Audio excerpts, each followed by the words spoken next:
When you leave your dog alone for the day, do you think they know you'll be back tomorrow? You probably assume they understand it's just a short trip, but the truth is far more heartbreaking. Science reveals that dogs have absolutely no concept of tomorrow, which means when you disappear for 24 hours, they aren't just missing you, they are experiencing a terrifying psychological phenomenon most owners have no idea about. Let's look inside their brain and see what happens, hour by hour. Hour 1 to 4. Smelling time. You lock the door and drive away. For the first few hours, your dog isn't panicking. If you check your pet camera, you'll probably see them wandering around, taking a drink of water, or laying down for a nap. You might think, oh, they are perfectly fine. But there is a hidden countdown clock ticking inside your house, and you can't even see it. We humans use watches to tell time. We know that when the sun goes down, it's evening, and tomorrow is another day. Dogs do not understand time the way we do. Instead, cognitive scientists have discovered something mind-blowing. Dogs literally smell time. Every human leaves a unique, invisible cloud of scent particles in the air. When you are home, your smell is hovering in the living room at 100% concentration. It acts like a thick, comforting blanket of safety. But the exact moment you walk out the front door, those scent particles slowly begin to fall to the floor and fade away. Your dog tracks the exact passage of time by measuring how weak your smell is getting. It acts like a giant invisible hourglass. For the first 4 hours, your scent is still hanging strongly in the air. Their brain tells them, "My human was just here. They are probably coming right back." So they wait patiently. But as the hours pass, the sand in the hourglass starts running out. And that is when the psychological shift begins. Hour 4 to 8. The ghost in the room.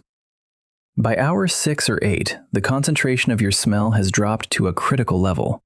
To a dog, this doesn't just mean you are late, it means your presence is vanishing. This is the exact window where bad behavior usually happens. If you have ever come home after a long day to find your couch cushions torn apart, your laundry dragged across the room, or your favorite shoes chewed up, you probably got angry. Most owners think this is a revenge tactic. You think, they knew I left them, so they destroyed my stuff out of spite. But remember what science tells us. Dogs do not have the brain capacity for human spite. They aren't trying to make you mad. When your scent fades from the air, your dog experiences a massive spike in anxiety. Their cortisol, the stress hormone, starts rising rapidly. They target your shoes, your dirty underwear, and your bed sheets because those specific items hold the highest, most concentrated amount of your sweat and DNA.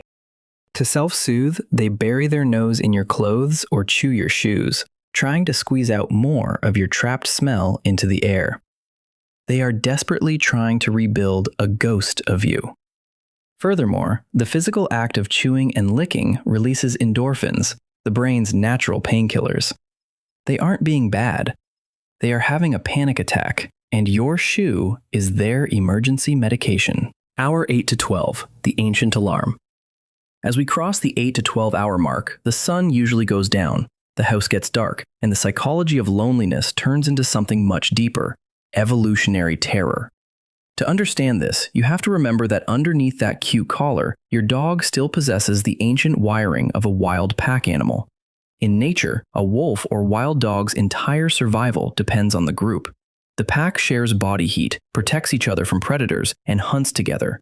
If an animal is separated from its pack in the wild overnight, it is completely vulnerable to attacks. When your dog is left alone in a dark, silent house for 12 hours, their primitive brain overrides their logical brain. They don't know they are safe inside a locked apartment with a security system. Their DNA is screaming at them. You are separated from the pack. You are unprotected. You are in danger. This is why dogs left alone for long periods often begin to howl.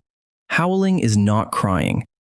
It is an ancient, long-distance acoustic beacon. They are throwing their voice miles into the night, begging for the pack leader, you, to hear them and guide them back to safety. They are trying to pull you home. Hour 12 to 24. The limits of now. If you look at a dog after 18 to 24 hours of isolation on a camera, they might look like they have finally calmed down. They might be curled up in a tight ball by the door, not moving.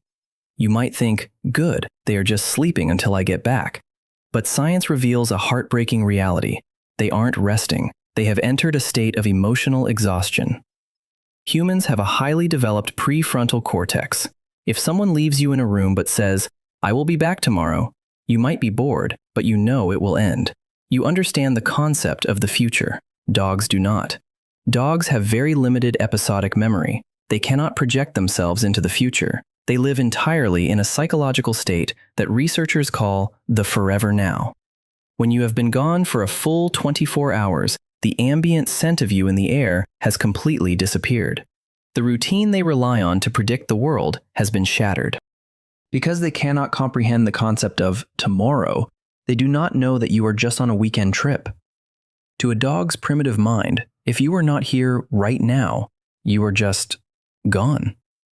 A 24-hour absence feels dangerously close to forever. At this stage, many dogs enter a psychological state called learned helplessness. This happens when an animal feels that no matter what they do, no matter how much they wait or cry or watch the door, they cannot change their situation. They cannot make you come back, so they shut down. Many owners leave massive bowls of food and water when they go away for a day. But a deeply bonded dog often won't touch a single piece of kibble. Why? Because the digestive system shuts down during high-stress events. Eating requires an animal to let their guard down. Without their secure base, you, standing watch, they do not feel safe enough to eat. They are physically exhausted, but their primal instincts refuse to let them fully shut down. They are experiencing the closest thing a dog can feel to human grief, the reunion, neurological fireworks. And then, finally, you put the key in the front door. The lock clicks. We all know what happens next. The frantic jumping, the high-pitched whining, the tail wagging so hard their entire body bends in half. You might smile and think, wow, they really missed me. But you are actually witnessing a massive neurochemical explosion. When the door opens and they hear your voice and smell your fresh scent, their brain instantly realizes the threat of death is over. The pack leader has returned. Their brain immediately dumps an overwhelming tidal wave of oxytocin, the love and bonding hormone, and dopamine, the reward chemical, into their bloodstream. This oxytocin acts as a powerful fire extinguisher, rapidly putting out the toxic cortisol fire that has been burning in their nervous system for the last 24 hours. The whining, the jumping, and the zooming around the room isn't just a happy greeting. It is an uncontrollable physical release of built-up survival trauma. They are licking your face to verify your scent, to assure themselves that you are real, and to instantly lower their own heart rate. In their mind, they just survived the wilderness, and the world is safe again. How to hack their brain. Sometimes, emergencies happen. Sometimes you have to work a double shift, or a trip gets delayed, and your dog has to be alone longer than usual. So how do you protect them from this psychological breakdown? First, you can actually hack their scent clock. Stop cleaning up the house right before you leave. Take a t-shirt you wore all day yesterday, or the pillowcase you slept on, and put it directly in their bed. Do not wash it. You are leaving them a concentrated battery of your scent. This massive dose of your DNA slows down that invisible hourglass, tricking their brain into feeling your presence for hours longer, keeping them calm. Second, ditch the food bowl. When you leave, hide their food in puzzle toys or freeze it in a rubber chew toy. Foraging for food forces them to use their brain. Mental exhaustion overrides anxiety. If they have to spend an hour working for a treat, their brain cannot focus on the fact that you are missing, and the chewing releases those calming painkillers naturally. And finally, change how you say goodbye and hello. When you leave, do not make a big emotional scene. No long hugs, no baby voice. If you act like your departure is a terrifying, huge event, your dog will believe you. And when you come home, do not immediately drop to your knees and match their frantic energy. Walk in calmly, put your bags down, let them sniff you, and wait for them to settle before giving affection. You are showing them, as the pack leader, that leaving and returning is just a boring, normal, perfectly safe part of everyday life. Your dog's whole universe begins and ends with you. To us, leaving the house is just a trip to work or a quick weekend getaway. But to them, every time that door closes, they are forced to wait in the silence, hoping their best friend comes back. If this video helped you understand the silent struggles of your dog, please hit the subscribe button so we can keep making content like this. And I want to know, what is the very first thing your dog does when you walk through the door after a long day? Let me know in the comments below.